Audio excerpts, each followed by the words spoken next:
కాంగ్రెస్ నాయకులు దీన్ని ప్రజాపాలన డిక్టేటర్ల లాగా పనిచేస్తుర్రు.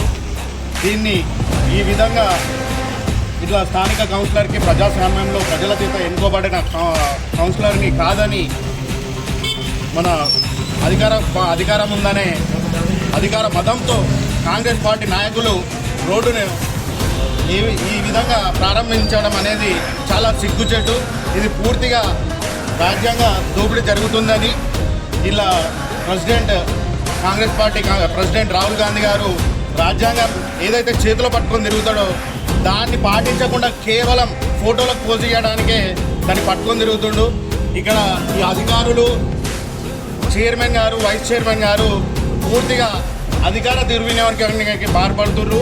ప్రజల చేత ఎన్నుకోబడిన స్థానిక కౌన్సిలర్ని కాదని కాంగ్రెస్ నాయకులతో ఈ రోడ్లను ప్రారంభించడం అనేది సిగ్గుచేటు.